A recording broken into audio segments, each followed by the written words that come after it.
Assalamualaikum warahmatullahi wabarakatuh. Waalaikumsalam warahmatullahi wabarakatuh. Bismillahirrahmanirrahim. Amma ba'd. Eh, Mudah-mudahan semuanya sehat, dilindungi Allah Subhanahu wa taala, terhindar dari segala macam penyakit dan juga wabah. Amin.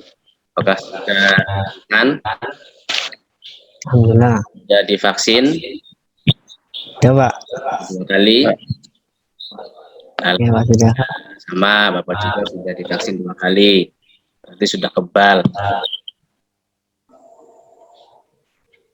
Mari kita mulai pembelajaran hari ini. Seperti biasanya, sebelum memulai kegiatan juga ada sikap spiritual untuk membaca doa bersama. Siapa yang mau memimpin doa? Baca Fatihah? Ya Pak. Silakan. Oke, teman-teman, mari kita awali dengan pelajaran kali ini. Kita baca bacaan Fatihah. Bismillahirrahmanirrahim. Fatihah.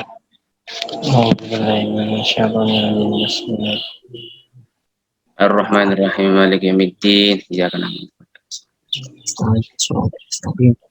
Shiratal ladzina an'amta 'alaihim. Pertemuan kemarin membahas apa? Ada yang tahu? Tentang apa? Yang kemarin ya Pak. Lupa Pak, udah.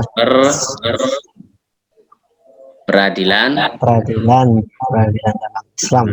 Coba di antara kalian ada yang bisa menjelaskan apa sih peradilan itu? Peradilan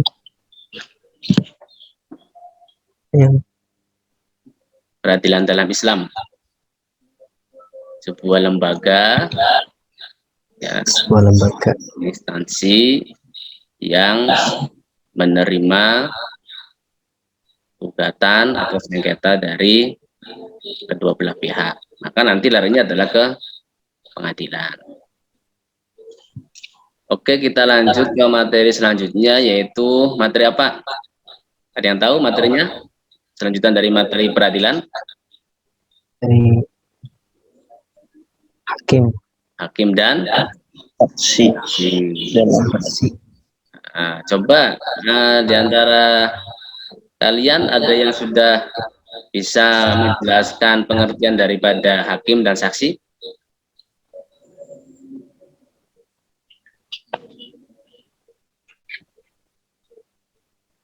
Hakim kayaknya bisa tuh Pak. Coba Sakim. Ya. Nah, Sakim sama dengan hakim, cuma beda saja, ada S. Coba Sakim. Iya, Pak. Orang yang memutuskan sesuatu, Pak. Orang yang memutuskan sesuatu, boleh. Ya, so, coba yang lainnya ada lagi nggak? Hakim adalah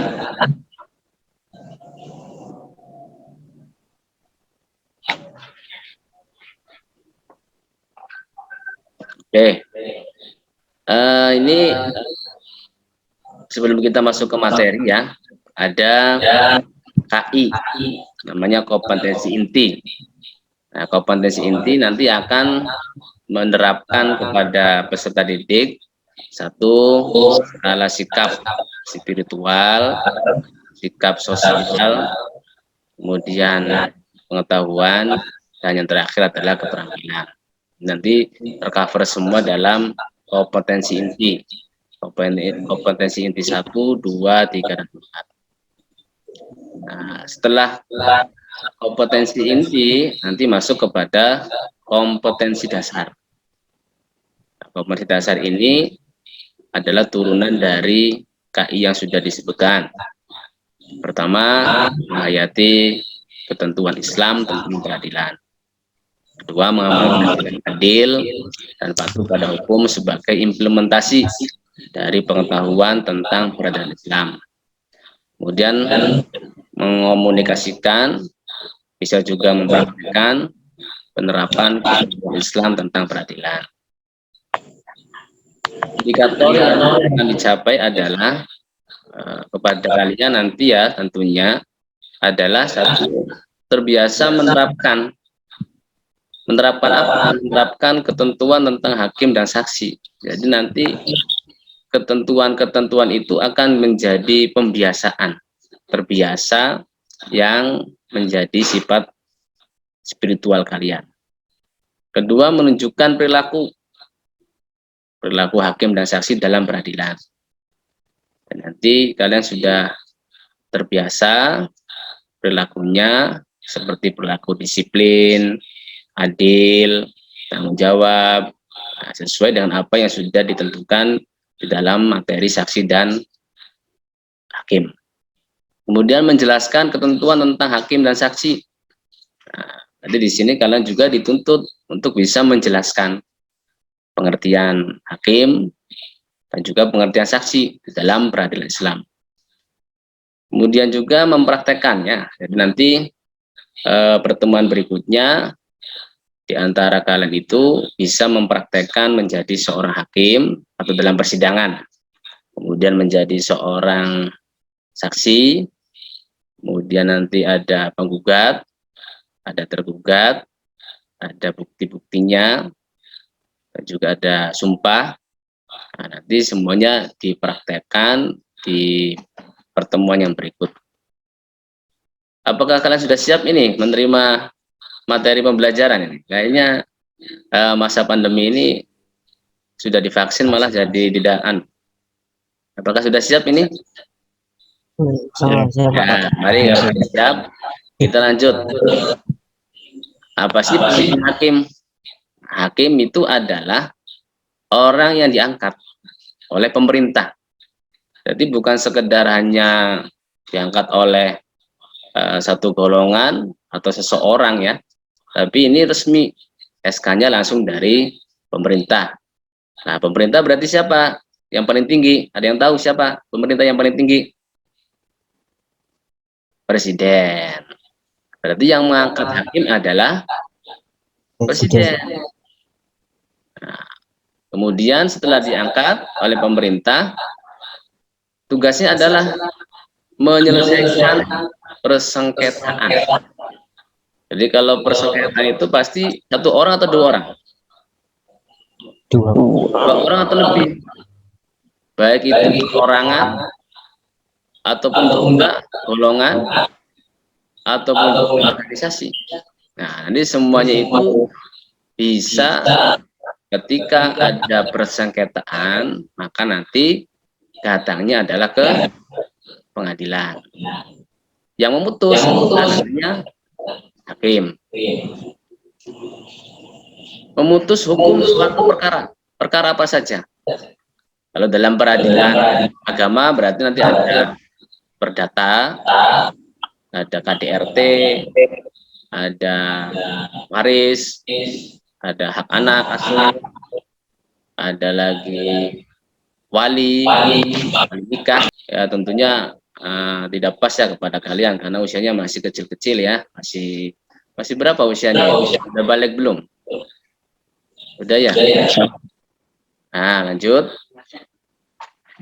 Berarti dengan kata lain, hakim adalah orang yang bertugas untuk mengadili perkara yang bersengketa. Lanjut ya, ini hakim sudah diketahui. Macam-macam hakim dan juga konsekuensinya. Jadi profesi hakim adalah profesi yang sangat mulia sehingga tanggung jawabnya begitu berat. Mengadili yang seadil-adilnya, memutuskan dengan putusan yang baik, adil, ya. Tidak ada intimidasi atau tendensi atau apalagi tekanan dari dua belah pihak, baik itu penggugat ataupun juga nanti tergugat. Jadi harus netral, betul-betul netral, memutuskannya juga tidak berat sebelah. Ini betul-betul konsekuensi menjadi seorang hakim. Hakim itu tidak boleh menjatuhkan vonis hukuman. Jadi ketika memutus sesuatu, maka ya tidak boleh satu dalam keadaan saat marah.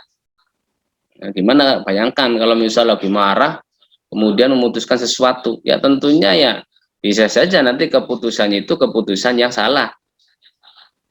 keputusan yang memihak kepada salah satu penggugat ataupun juga tergugat. Atau juga keputusannya karena sangat marah, ya tentunya keputusan yang fatal. Seharusnya itu dihukum 2 tahun penjara, malah menjadi 10 tahun, lebih berat. Yang kedua adalah saat lapar. Nah, kayak kamu tuh kalau lapar itu kan biasanya nggak fokus. Pelajaran juga nggak fokus. Begitu juga sama ya. Hakim ketika dalam saat keadaan lapar pun ya jangan memutus suatu hukuman karena ya tidak fokus karena dalam keadaan lapar. Kemudian saat kondisi fisiknya tidak stabil, ya mungkin karena malamnya itu banyak begadang ya. Kemudian paginya masalahnya penuh, numpuk, ya akhirnya tidak fokus, tidak konsentrasi tentang permasalahan yang akan diputus. Ya, nanti bisa terbalik, yang salah jadi benar, yang benar jadi salah. Kemudian saat sedih, hakim juga kan sama manusia ya. Jadi ada sedihnya, sama kayak kita semua. Kamu juga ketika sedih, moodnya itu kan ya nggak bisa fokus kepada satu permasalahan. Kemudian saat sangat gembira, jadi saat gembira sekali juga nggak boleh memutus sesuatu. Hakim memvonis dalam keadaan sangat gembira pun juga tidak boleh. Karena bisa saja nanti sebenarnya permasalahannya itu berat malah menjadi ringan. Atau yang seharusnya itu dibebankan permasalahannya malah mungkin bisa dibebaskan nantinya.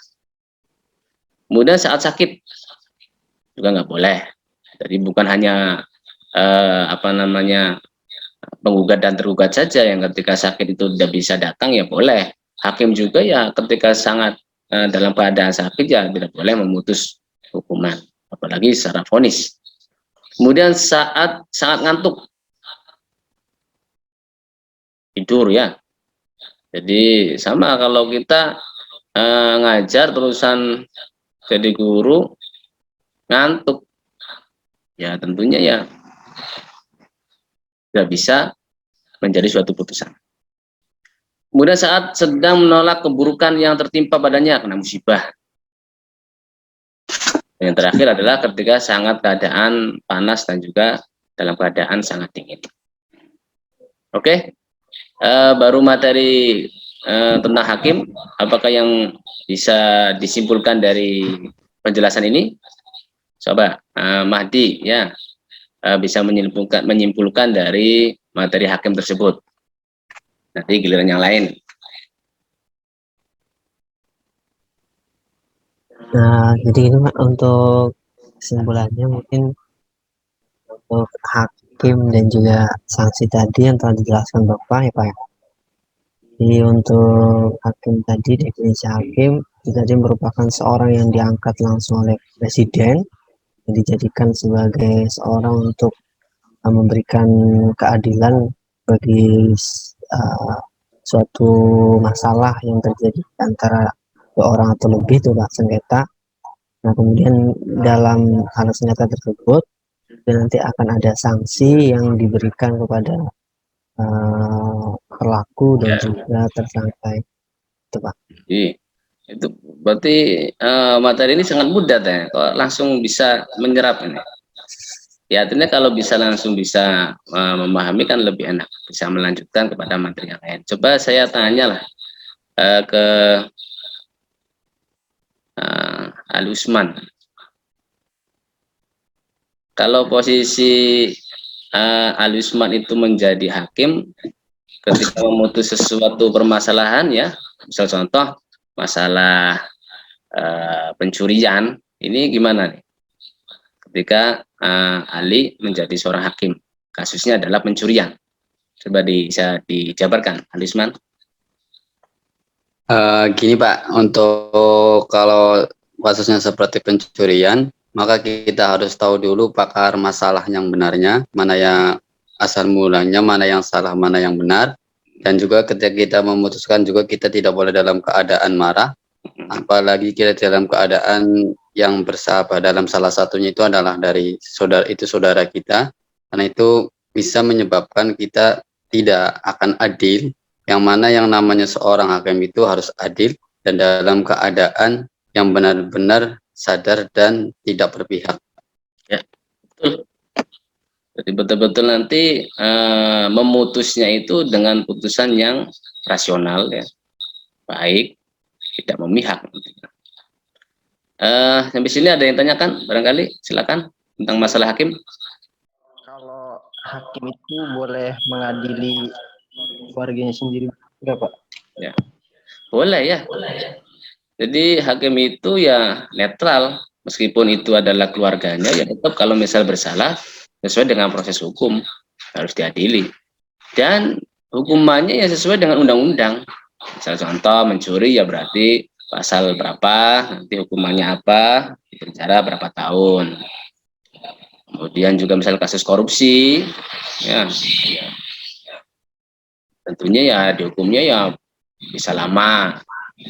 Atau juga ada kasus yang kasusnya itu sumeh, ya, sumeh itu berarti ringan, yang diputuskannya juga cepat, ya tentunya ya sesuai dengan undang-undang ya dicepatkan atau juga bisa dibebaskan. Oke, baguslah, berarti sudah bisa memahami materi ya, tentang materi hakim. Untuk sementara pertemuan hari ini kita cukupkan dulu ya. Nanti untuk berikutnya adalah tentang masalah saksi. Nah, silakan nanti di akhir ini ada penilaian sikap spiritual, kemudian sikap sosial, pengetahuan dan keterampilan. Nanti untuk sikap spiritualnya bisa nanti Bapak observasi kehidupan kamu di kelas, ya, di luar kelas. Kemudian nanti pengetahuannya adalah menggunakan tes. Nah, tesnya pakai skor nantinya. Yang terakhir adalah nanti ada unjuk kerja. Jadi di antara kalian silakan membuat simulasi skema di dalam peradilan. Jadi siapa yang menjadi hakim, ya, siapa menjadi saksi. Kemudian ada dua perkaranya, penggugat dan tergugat. Nah, nanti penggugat harus membawa bukti-buktinya. Kemudian juga tergugatnya harus dengan membawa sumpah-sumpahnya, ya. Itu saja. Terima kasih. Bapak cukupkan ya. Silakan kita baca doa bersama yang dipimpin oleh siapa berikutnya. Ya, alhamdulillah kita akhiri dengan bulan belajar kali ini dengan bacaan wal asri. Bismillahirrahmanirrahim. Bismillahirrahmanirrahim. Wal asri innal insana lafi Illa alladzina amanu wa amilus sholihati wa tawassaw bil haqqi wa tawassaw bis sabr. Ya, terima kasih. Kurang lebihnya mudah-mudahan ada manfaatnya. Assalamualaikum warahmatullahi wabarakatuh. Assalamualaikum warahmatullahi wabarakatuh.